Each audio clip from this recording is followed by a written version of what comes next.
अस्सलाम वालेकुम, कैसे हैं आप लोग। थैंक यू जो आपने मुझे लास्ट एमसीक्यू पे जिसने भी कमेंट लिखे थे उसका बहुत शुक्रिया। और मेरी आपसे यही रिक्वेस्ट है कि अगर आपको ये कुछ अच्छे लग रहे हैं और फ़ायदेमंद हैं आपके लिए तो आप प्लीज़ मुझे बताइए तो सही ना। और कोई भी टॉपिक हो अगर आपको उसके ऊपर है कि मैं उस पर लेक्चर दे दूं तो आप ज़रूर मुझे बताइए, ठीक है। तो आज मेरे पास एक एमसीक्यू है जो अब एमसीक्यू 64 है, 63 हम कर चुके हैं। तो ये काफ़ी अच्छा था तो मैंने कहा आपके लिए मैं इसको कर लूँ। इसमें ये मैंने 17 अक्टूबर 2023 का जो new England journal of medicine है उसमें से लिया है। इसमें उन्होंने पूछा है कि 14-year old boy with a history of moderate persistent asthma presents to the clinic with pleuritic chest pain, mild dyspnea, and a low grade fever. He has had upper respiratory tract symptoms for the past few days.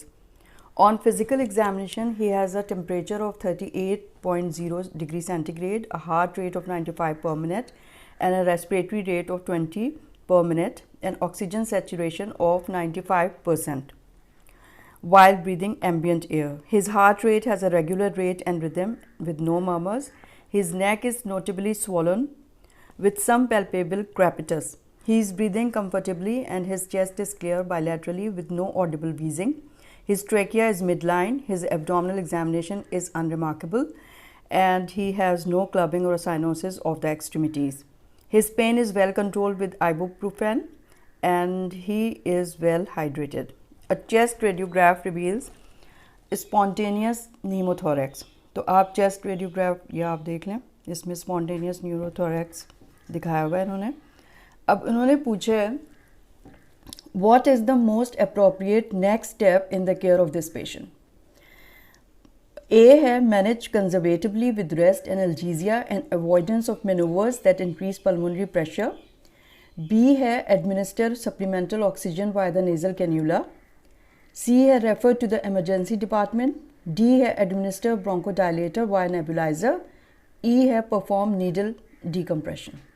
कौन सा होगा? अब इसके लिए आपको पता होना चाहिए पूरा नीमोथोरैक्स, ठीक है।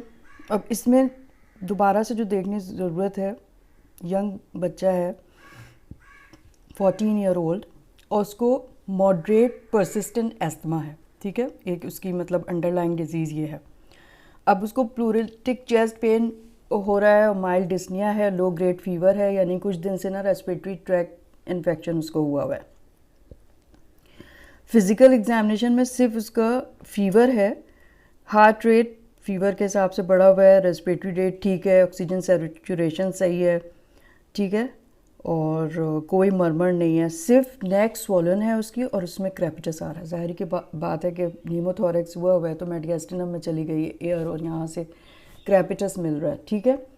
और बाकी चेस्ट का उन्होंने बताया कि क्लियर है, कोई वीज़ वगैरह नहीं है, ठीक है। ट्रेकिया मिड लाइन है। ये सारी चीज़ें आप बहुत सारी चीज़ें ना एक्सक्लूड कर रही हैं। ट्रेकिया मिड लाइन है, एब्डोमिनल एग्जामिनेशन ठीक है, क्लबिंग और साइनोसिस वगैरह कुछ भी नहीं है। मतलब ये कि स्टेबल है वो पेशेंट, ठीक है। आइबोप्रूफेन से उसका पेन भी बहुत कंट्रोल्ड है। अब इनका जो इन्होंने जो पूछा है ना उसके लिए आपको ये पता होना चाहिए कि स्पॉन्टेनियस नीमोथोरैक्स मतलब क्या होता है। नीमोथोरैक्स है accumulation of air in the plural space, ठीक है। और स्पॉन्टेनियस नीमोथोरैक्स का मतलब ये है कोई अंडरलाइंग उसको प्रॉब्लम नहीं थी उस वक्त, यानी कि विदाउट एंटीसीडेंट ट्रॉमा अगर नीमोथोरैक्स हो जाए तो उसको कहते हैं स्पॉन्टेनियस नीमोथोरैक्स। अब स्पॉन्टेनियस नीमोथोरैक्स एक तो होता है प्राइमरी और दूसरा होता है सेकेंडरी नीमोथोरैक्स। प्राइमरी नीमोथोरैक्स वो है जिसमें कोई अंडरलाइंग डिजीज़ नहीं हो, लंग्स मतलब ये कोई डिज़ीज़ नहीं है और विदाउट एंटीसीडेंट ट्रॉमा और नीमोथोरैक्स हो जाए। सेकेंडरी वो है जिसमें अंडरलाइंग डिजीज़ है, तो इसमें भी अंडरलाइंग डिजीज़ है तो सेकेंडरी नीमोथोरैक्स हुआ ये। वो ज़्यादा मतलब ये कि होता है कि उसमें डिज़ीज़ की वजह से लंग्स पहले से उनका रिज़र्व थोड़ा बहुत इम्पेयर्ड हो सकता है, ठीक है। तो जो ज़्यादातर जो प्राइमरी नीमोथोरेक्स होता है ना, वो होता है स्मोकर्स में। स्मोकर्स में जो है सब क्लिनिकल होती है डिज़ीज़ उस वक्त, यानी कि COPD अगर नहीं भी हुई भी है, सिर्फ स्मोकिंग की हिस्ट्री है, तो उसमें इसलिए हो जाता है कि अंडरलाइंग या तो ब्लैब्स होते हैं प्लूरा के बिल्कुल नीचे, या फिर उसमें सिस्टिक स्पेसेस होते हैं, जो मतलब इब्तिदा होती है ना एम्फाइजीमा की स्मोकर्स में, उसकी वजह से। तो वो अगर रप्चर हो जाए तो फिर उससे नीमोथोरेक्स हो जाएगा, ठीक है। तो एक तो ये हो गया। फिर सेकेंडरी मैंने आपको बता दिया कि अगर लंग डिजीज़ है कोई सी भी, और मोस्ट कॉमन जो है ना जिसकी वजह से ये होता है वो है COPD, यानी स्मोकर्स को बिला आखिर फिर COPD हो ही जाएगी ना, एम्फाइजीमा वगैरह हो जाएगा। लेकिन कोई भी लिटरली कोई भी डिज़ीज़ हो सकती है लंग की जो स्पॉन्टेनियस सेकेंडरी नीमोथोरेक्स करा सकती है। फिर होता है ट्रोमैटिक नीमोथोरेक्स। ट्रोमैटिक नीमोथोरेक्स क्या है, यानी कि चेस्ट में या तो कोई पेनिट्रेटिंग इंजरी हुई है या नॉन पेनिट्रेटिंग चेस्ट इंजरी, कोई सी भी हुई है उससे हो सकता है, ठीक है। तो उसमें तो फिर आपको ट्यूब थोरैकोस्टमी ही करनी पड़ती है ट्रोमैटिक में। और इवन जो सेकेंडरी जिसमें अंडरलाइंग डिजीज़ है, COPD है, तो उसमें भी। और जो दूसरा एक होता है टेंशन नीमोथोरेक्स। वो क्या होता है?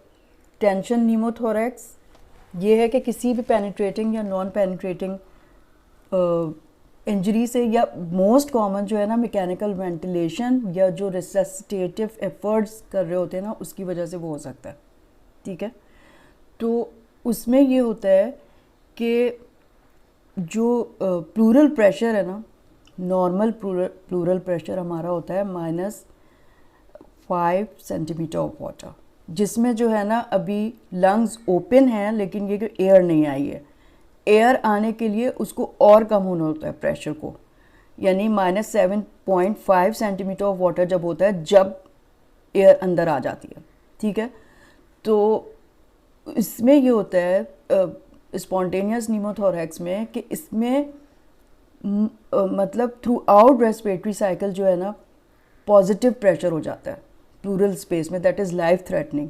क्योंकि ये जो पॉजिटिव प्रेशर है फिर वो मेडियास्टिनम में आता है। मेडियास्टिनम में जब ये इंक्रीज प्रेशर पॉजिटिव प्रेशर आएगा तो वो क्या करेगा, वीनस रिटर्न को डिक्रीज़ कर देगा, उसकी वजह से कार्डियक आउटपुट इम्पेयर्ड हो जाएगी और patient can die in shock, life threatening, यानी कि इमरजेंसी आपको उसमें चाहिए कि इमरजेंसी प्रोसीजर करें उसका। तो उसमें अगर नीडल एक फ़ौरन जो है ना पेशेंट की जान बचाने के लिए एक नीडल डालनी चाहिए, और लार्ज बोर्ड नीडल, और सेकंड इंटरकॉस्टल स्पेस में हम डालते हैं। तो उससे अगर एकदम से उस नीडल से एयर निकलने लगे तो उसका मतलब है कंफर्म हो गया कि टेंशन नीमोथोरेक्स था।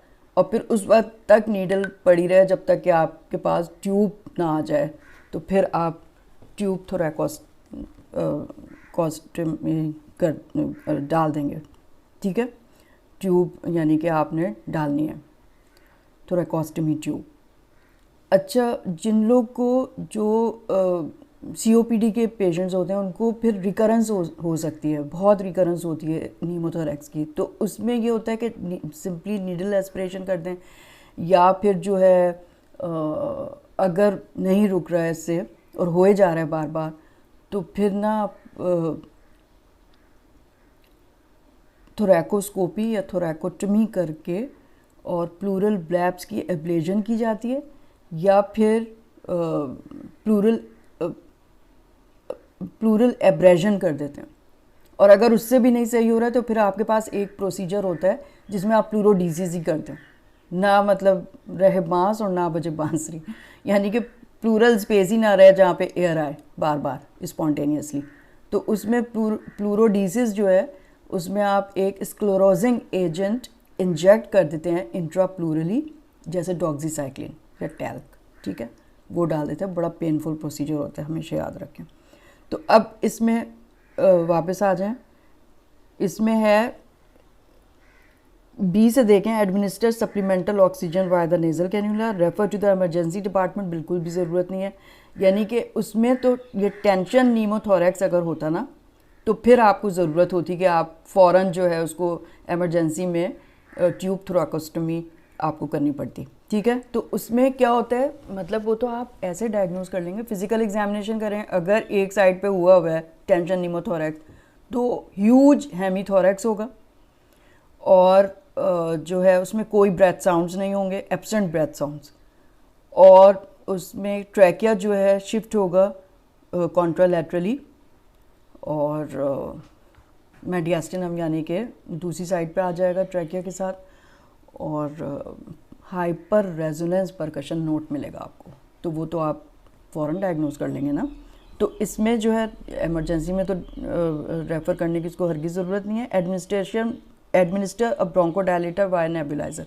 अब इसमें इस 14 साल का जो ये बच्चा है उसको मॉडरेट परसिस्टेंट एस्थमा की उन्होंने हिस्ट्री बताई हुई है, लेकिन उसको अभी कोई ना वीज़ है, उसका चेस्ट क्लियर है, उन्होंने एग्जामिनेशन तो हरगिज़ कोई ज़रूरत नहीं है। आप क्यों देंगे ब्रोंकोडायलेटर उसको, उसका एज़मा वेल कंट्रोल्ड है। नीडल डिकम्प्रेशन भी नहीं करेंगे, क्या करेंगे, manage conservatively with rest analgesia and avoidance of manoeuvres that increase pulmonary pressure. अच्छा, एक और चीज़ आप समझ लें कि दो प्रेशर है हमारे लंग्स में ना जो काम कर रहे हैं। एक होता है एल्वियोलर प्रेशर जो एल्वियोलाई के अंदर है, ठीक है, और एक होता है प्लूरल प्रेशर जो मतलब लंग्स के बाहर है, यानी प्लूरल स्पेस में जो प्रेशर है। वो तो मैंने आपको बता दिया कि -5 सेंटीमीटर ऑफ वाटर होता है जब एयर अंदर नहीं आ रही है, लंग ओपन है लेकिन एयर नहीं आ रही है। एयर कब आएगी, जब वो और नेगेटिव हो जाए, और नेगेटिव यानी कि -7.5 सेंटीमीटर ऑफ वाटर हो जाए। इसी तरह जो हमारा एल्वियोलर प्रेशर है वो होता है यानी कि जब लंग्स ओपन है एयर आने के लिए, यानी ग्लोटिस वगैरह सब ओपन है लेकिन एयर अभी अंदर आई नहीं है, तो it is equal to the atmospheric pressure, और रेफरेंस रेंज लेते हैं हम 0 सेंटीमीटर ऑफ वाटर। तो जब एयर नहीं अंदर आ रही है तो 0 सेंटीमीटर ऑफ वाटर होता है हमारा एल्वियोलर प्रेशर, लेकिन एयर अंदर आने के लिए उसको और कम होना पड़ेगा, यानी -1 जब वो होगा तो 0.5 लीटर ऑक्सीजन अंदर आ जाएगी, और जब उसको बाहर निकलना होगा तो उसको +1 होना पड़ेगा प्रेशर को, तब बाहर निकलेगा। अब ये किस तरह से होता है, अब ना फिज़िक्स का एक लॉ है बॉयज़ लॉ इसके ऊपर अप्लाई हो रहा है, यानी कि अल्लाह मियाँ ने ऐसा ज़बरदस्त बनाया है हमारी बॉडी को, उसमें सारे फिज़िकल लॉज जो है ना फिज़िक्स के सब अप्लाई हो रहे हैं। अब उसमें बॉयज़ लॉ अप्लाई होता है किस तरह, यानी बॉयज़ लॉ कहता है कि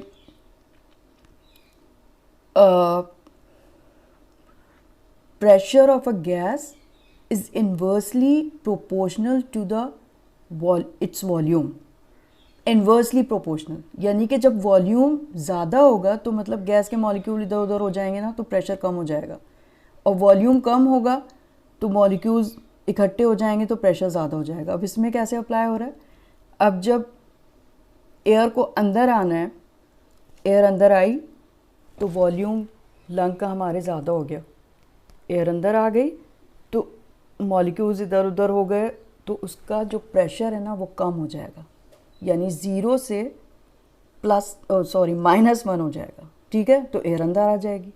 अब जब एक्सहेल करेंगे हम तो उस वक्त उसको बाहर निकालने के लिए जब प्रेशर यानी कि प्रेशर फिर कम हो जाएगा।